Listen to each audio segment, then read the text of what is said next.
For most Americans, Netflix means free time. Binge watching House of Cards or Orange is the New Black.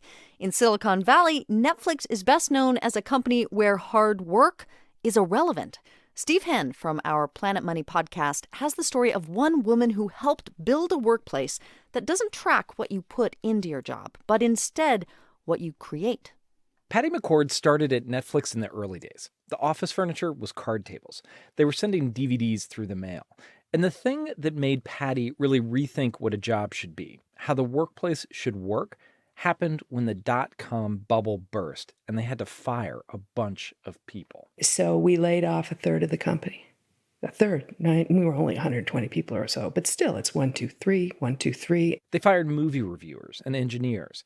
And you know how every company has that guy in the corner somewhere and everyone's like, what exactly does that guy do?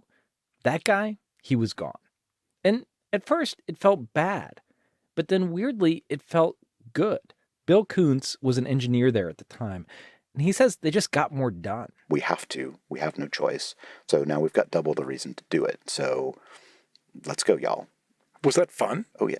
Oh, yeah. At the time, Patty was carpooling to work with Netflix's CEO, Reed Hastings. We're in the car driving, and I'm like, why is this so fun? I can't wait to get to work. I don't want to go home at night. I mean, we're working so hard. What is it about this? And Reed's like, go find out.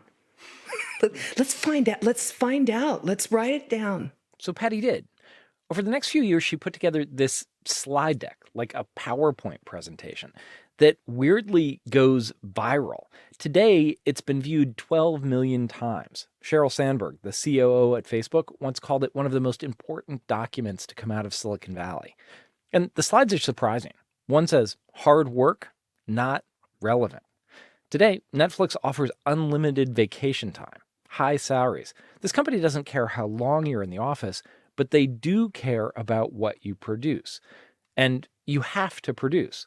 Here's another slide. We are a team, not a family.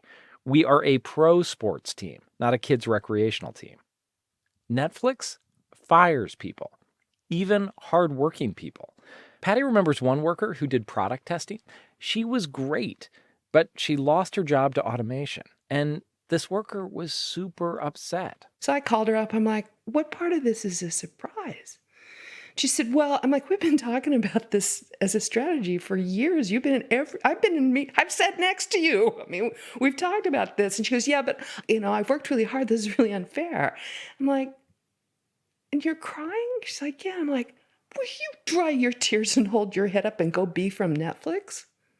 You're the best. Why do you think you're the last one here? Because you're the best. You're incredibly good at what you do. We just don't need you to do it anymore. And the rules were the same for the top people, too.